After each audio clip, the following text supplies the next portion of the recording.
नमस्कार. श्री निसर्गदत्त महाराज यांची शिकवण एक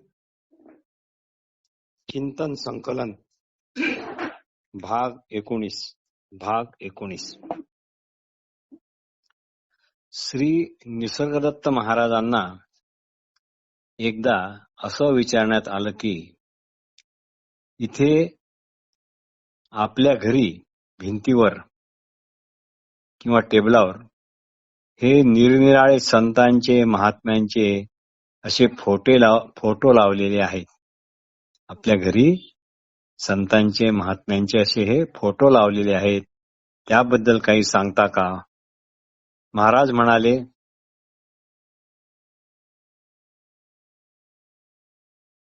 या आमच्या परंपरेला नवनाथ परंपरा असे म्हणतात. नवनाथ परंपरा असे म्हणतात. आमचे आद्य गुरु श्री भगवान श्री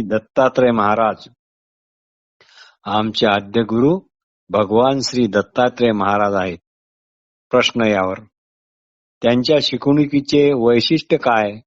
महाराज म्हणाले, तत्व किंवा आचरणाच्या दृष्टीने अत्यंत साधीसुधी आणि सोपी सुटसुटीत अशी ही साधना आहे, अशी ही शिकवण आहे. एखाद्या वाहत्या नदीसारखी ही नवनाथ परंपरा आहे. ती शेवटी स्वरूप सागरालाच मिळते आणि जो कोणी या नदीत उतरतो तो आपोआपच स्वरूपरूपी महासागरात जाऊन मिळतोच, यात शंकाच नाही. तो काहीही उठापटक न करता वाहत जाणारच. फक्त त्यांनी प्रवाहासोबत वाहण्यास होकार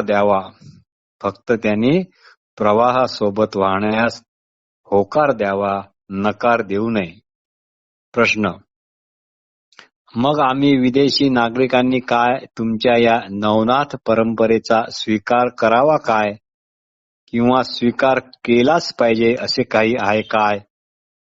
महाराज म्हणाले, जे कोणी मी आहे किंवा आपल्या केवळ शुद्ध असणेपणाच्या म्हणजे शुद्ध जाणीवेवर एकाग्र राहतात, लक्ष ठेवून राहतात किंवा चिकटून राहतात, किंवा इथेच मन एकाग्र ठेवण्याची साधना करतात व ज्यांना याच साधनेत यश मिळून जे यशस्वी झाले आहेत, त्यांच्याशी मला काही संबंध ठेवायचा आहे असे जर वाटत असेल तर तुम्ही पण खुशाल स्वतःला नवनाथ परंपरेतील म्हणू शकता.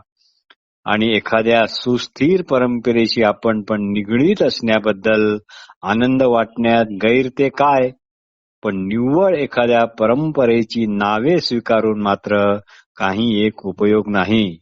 तुम्ही कोणत्याही परंपरेचे नाव लावा, जे कृष्णमूर्ती वाचा, श्री रमण महर्षीकडे वळा किंवा वेदांताचा अभ्यास करा, तुम्हाला तुमच्या शुद्ध जाणीवेचे, शुद्ध स्वरूपाचे म्हणजे आपल्या निव्वळ असलेपणाचे भान सदैव हवे, स्मरण सदैव हवे. प्रश्न, आपली शिकवण समजा मला आवडली तर मी नवनाथ पंथी म्हणून स्वतःला म्हणून घेऊ शकतो काय? यावर महाराज म्हणाले, तुमच्या मनाची शब्दाची अशी ही हौस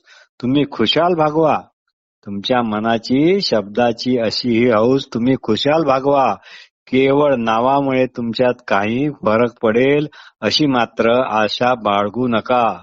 नावामुळे फार तर तुम्हाला योग्य वर्तणुकीचे स्मरण होऊ शकेल, इतकेच होईल.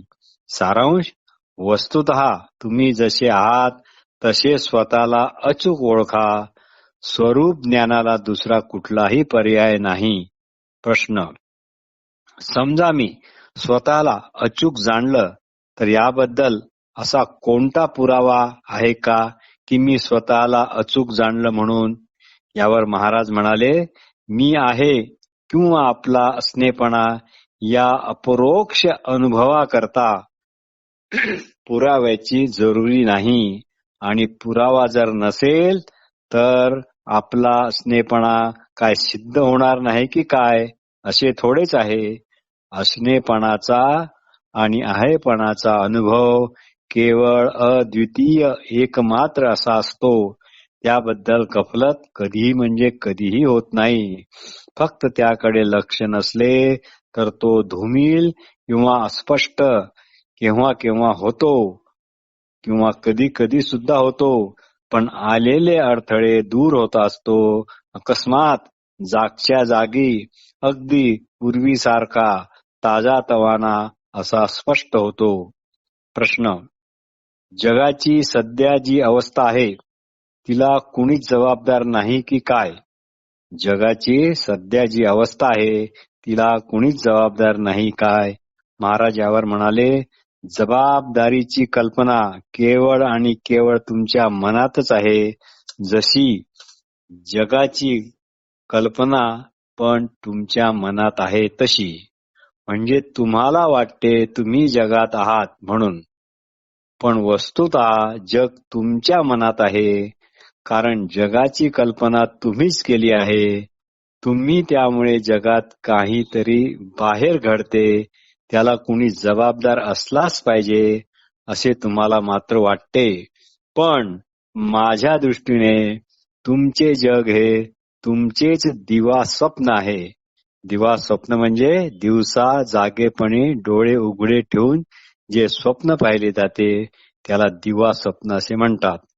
असो, वस्तुस्थिती अशी आहे की तुमच्या खेरीज विश्व व त्याचे कारण दोन्हीही अस्तित्वात येऊ शकत नाही.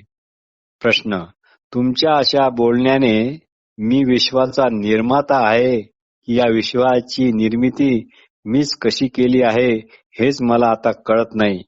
महाराज यावर म्हणाले, आपले असणेपण किंवा आहेपणा ही वस्तुस्थिती आहे जी सदा वर्तमान क्षणीच आहे.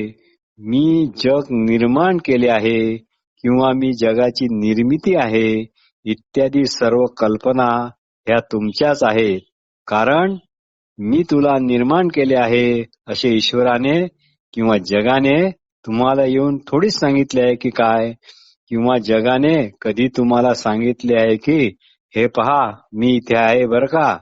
तुमचे मनच सृष्टीच्या उत्पत्तीची आणि लयाची कल्पना करते आणि मग मोठ्या भोवळेपणाने आश्चर्याने विचारते, या विश्वाचा, या जगाचा निर्माता कोण असावा बरे? वास्तविक पाहता मनच निर्माता आहे. पण श्री निसर्गदत्त महाराज पुढे अतिशय खोलात जाऊन सांगतात की पण हे देखील खरे नाही. कारण निर्मिती आणि तिचा निर्माता हा सदैव एकरूपच आहे.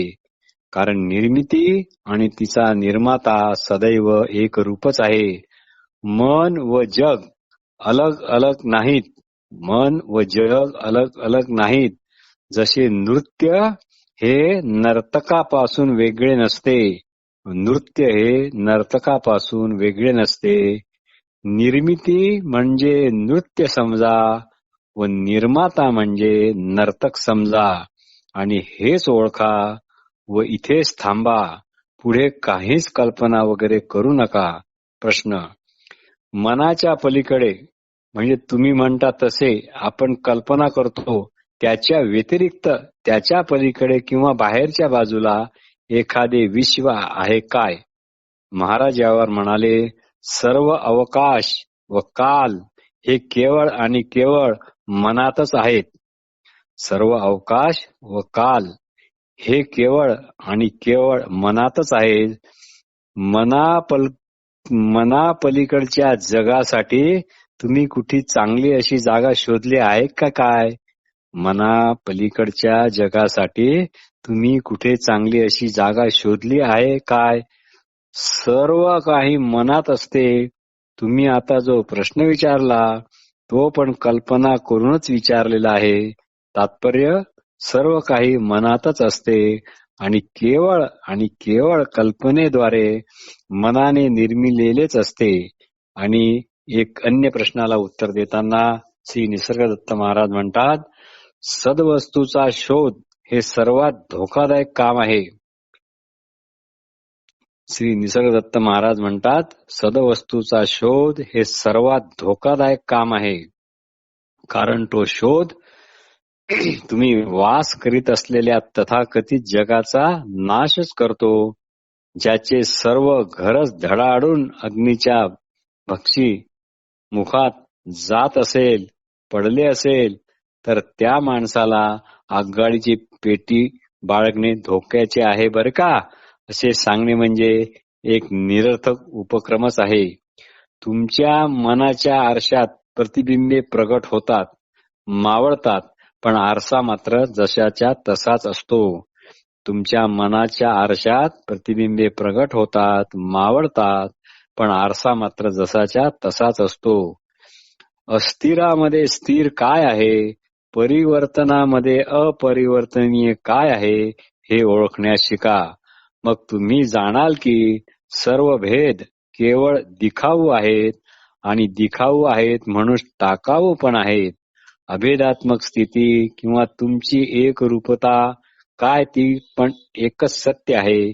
या मूलभूत अभेदात्मक स्थितीला तुम्ही ईश्वर म्हणा, ब्रह्म म्हणा, प्रकृती म्हणा, काहीही म्हणा किंवा काहीच म्हणू नका, हे तर फारच चांगले. तात्पर्य, म्हणण्याला म्हणजे नावाला काहीच अर्थ नाही किंवा काही महत्व नाही. प्रश्न, नामस्मरण, ध्यानधारणा यापैकी कोणते चांगले? यावर महाराज म्हणतात, नामस्मरणाने तुमचा श्वासोच्छ्वास स्थिर होईल. सखोल व शांत श्वास प्रश्वास अत्यंत महत्वाचे आहेत. यामुळे उत्साह वाढतो, निरोगीपणा येतो.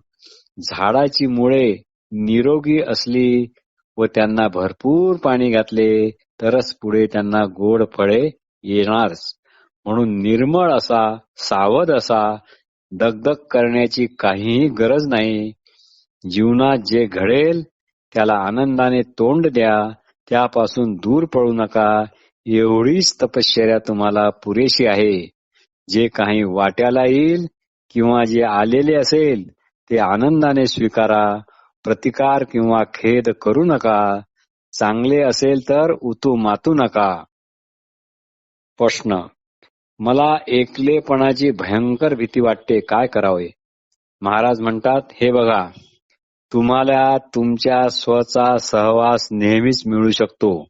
तुमच्या अंतर्यामी जी अतिउत्तम जी सद्वस्तू आहे ती असणेपणाच्या रूपाने सदैव तुमच्या जवळच आहे. तिला फक्त तुम्ही चिटकून राहा, तिचे भान ठेवा. आपल्या असणेपणाला माणूस कधीच कंटाळत नाही. तोच असलेपणा मरेपर्यंत तुमची साथ देतो, संग सोबत करतो. म्हणून एकलेपणाला कधीच घाबरू नका, भिवू नका. एकलेपणा किंवा एकांत ही सुद्धा एक अत्यंत महत्वाची गोष्ट आहे. त्यामुळे तुम्हाला तुमच्यात खोलवर जाता येते. पण हा एकांताचा योग्य उपयोग जमला नाही तर तुम्ही मात्र तुमच्याशीच अविरत बडबड करत राहाल. प्रश्न, पापाकडे आणि पापी माणसाकडे आपण कसे पाहता? तुम्ही त्यांची कीव करता की नेहमीसारखे त्या बाबतीत तुम्ही बेफिकीर असता? यावर महाराज म्हणाले, पाप किंवा पापी यांना मी मुळीच जाणत नाही. हा भेद किंवा पाप पुण्याचे मूल्य ठरवणे मला बंधनकारक नाही. प्रत्येक जण आपापल्या स्वभावाने वागतो. यावर एक प्रश्न किंवा शंका विचारण्यात आली. पण यामुळे तर निष्पाप लोकांना काही कारण नसताना विनाकारण त्रास होतो. पण यामुळे तर निष्पाप लोकांना काही कारण नसताना विनाकारण त्रास होतो. निष्पाप लोक उगीच यात भरडल्या जातात. त्यावर महाराज म्हणाले, निसर्गात ही प्रक्रिया सक्तीची आहे. निसर्गात ही प्रक्रिया सक्तीची आहे. जीवो जीवस्य जीवनम. त्यात कीव किंवा आश्चर्य वाटण्याचे काहीच कारण नाही. या सर्व बदलणाऱ्या घटकाचे तुम्ही न बदलणारे असे घटक आहात. या सर्व बदलणाऱ्या घटकाचे तुम्ही न बदलणारे असे घटक आहात हे ओळखा, तेवढेच पुरेसे आहे. एखादी गोष्ट स्थिर आहे हे तेव्हाच आपण म्हणू शकतो जेव्हा एखादी गोष्ट अस्थिर असते, आणि एखादी गोष्ट अस्थिर आहे हे आपण तेव्हाच म्हणू शकतो जेव्हा एखादी गोष्ट स्थिर असते. नमस्कार.